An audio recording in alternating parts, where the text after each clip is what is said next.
Cinema అయిన మహా Maruti talkies cinema రివ్యూకి స్వాగతం. నేను మిస్టర్ బీ. మాట సూటిగా ఉంటుంది, మ్యాటర్ క్లియర్ గా ఉంటుంది. వీడియో టాకీస్ రాజా. ఇప్పుడు రివ్యూలో కొడదాం. కమల్ హాసన్ గారు నటించిన ఉత్తమ విలన్ సినిమాకి సంబంధించిన రిలీజ్ విషయంలో కొన్ని సమస్యలు ఏర్పడ్డాయి. దాని మూలంగా ఈ సినిమాని ఆన్ టైం నేను చూడటానికి కుదరలేదు. ఆ తర్వాత కూడా కొన్ని ప్రాబ్లమ్స్ ఈ సినిమా నేను తొందరగా చూడటానికి అవకాశం కల్పించలేదు. మొత్తానికి చూసిన తర్వాత మాత్రం ఒకటే అనిపించింది, ఈ సినిమా గురించి తప్పకుండా నేను మాట్లాడాలి అని. ఈలోపే కొంతమంది ఫ్రెండ్స్ కామెంట్స్ చేస్తూ మొదలు పెట్టారు, ఉత్తమ విలన్ రివ్యూ కావాలి చేయండి అని. సో టైం ఇప్పుడు కలిసింది, రివ్యూలోకి వెళదాం. ఉత్తమ విలన్ తెలుగు ప్రేక్షకుల్ని ఇంప్రెస్ చేయడంలో పెద్దగా సక్సెస్ కాలేదు. తమిళ్లో కూడా క్రిటిక్స్ మాత్రమే ఈ సినిమాని బాగా మెచ్చుకున్నారు. తమిళ ప్రేక్షకులు ఓ బ్రహ్మాండమైన సూపర్ హిట్ అయితే ఈ సినిమాకి కట్టబెట్టలేదు అని రిజల్ట్స్ చెప్తున్నాయి. మరి ఈ పరిస్థితికి కారణం ఏమిటో మన సమీక్షలో చూద్దాం. ఉత్తమ విలన్ కథ విషయానికి వస్తే, మనోరంజన్ ఓ పెద్ద ఫిల్మ్ స్టార్. సూపర్ స్టార్ గిరిలో ఉన్న అడ్వాంటేజెస్ ని, డిసడ్వాంటేజెస్ ని హ్యాపీగా ఎంజాయ్ చేస్తూ లైఫ్ ని గడిపేస్తూ ఉంటాడు. అలాంటి పరిస్థితుల్లో అతని గురించి ఒక భయంకరమైన నిజం బయటపడుతుంది. అదేమిటి అంటే, అతనికి బ్రెయిన్ ట్యూమర్ ఫైనల్ స్టేజ్ లో ఉంది. ఇంకెంతో కాలం బతకడు.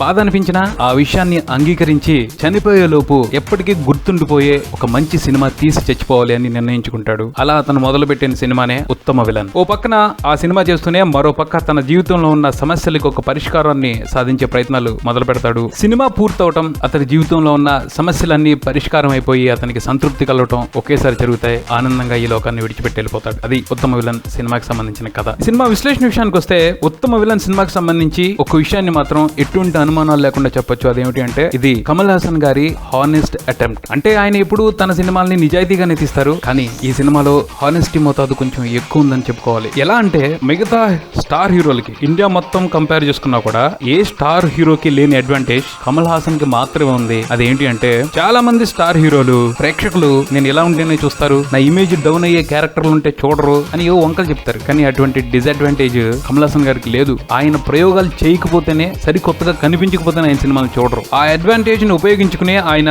ఎన్నో మంచి మంచి సినిమాలు చేశారు. అలాంటి మంచి సినిమాల్లో ఈ సినిమా కూడా ఒకటి అని చెప్పుకునే అర్హత ఈ ఉత్తమ విలన్ సినిమాకి ఉంది. మనోరంజన్ అనే సినిమా స్టార్ పాత్రని క్రియేట్ చేయడంలో కమల్ హాసన్ ఎటువంటి బౌండరీని పెట్టుకోలే. చాలా హానెస్ట్ గా ఒక ఫిల్మ్ స్టార్ లైఫ్ ని బయటికి తీసుకొచ్చే ప్రయత్నం చేశారు. స్టార్ హీరో అనగానే అతను ఉత్తములకే ఉత్తముడు అని చూపించడం ఆనవాయితీ. కానీ ఈ సినిమాలో ఎంత పెద్ద స్టార్ హీరో అయినా అతను కూడా ఒక మనిషే అని చూపించే ప్రయత్నం చేశారు. కమల్ సూపర్ గా సక్సెస్ అయ్యారు కూడా. మనోరంజన్ అనే సూపర్ స్టార్ కి ఉన్న అఫైర్స్, బ్యాడ్ హ్యాబిట్స్, రెక్లెస్నెస్ వీటన్నిటిని చాలా బాగా షోకేస్ చేశారు. ఆ తర్వాత అతనికి జబ్బు ఉందని తెలియటం, దాన్ని అతను ముందు యాక్సెప్ట్ చేసుకున్న విధానం, ఆ తర్వాత అందరికీ కన్విన్సింగ్ గా చెప్పే విధానం సూపర్ గా పిక్చరైజ్ చేశారు. ముఖ్యంగా తను త్వరలోనే చనిపోబోతున్నాను అన్న విషయాన్ని కొడుకుకి కన్వే చేసే సీన్ ఉంటది. కమల్ ఎక్స్ట్రాడినరీగా రాశారు ఆ సీన్ ని. అంతకంటే బాగా నటించారు. Super scene. ఎంత పెద్ద పాషాణ హృదయమైనా సరే ఆ సీన్ చూసి కరిగిపోద్ది. ఇలాంటి కొన్ని గోల్డెన్ మూమెంట్స్ ఈ సినిమాలో ఉన్నాయి. అవి ఆకట్టుకుంటాయి, మనస్సుల్ని తడుముతాయి. పోతే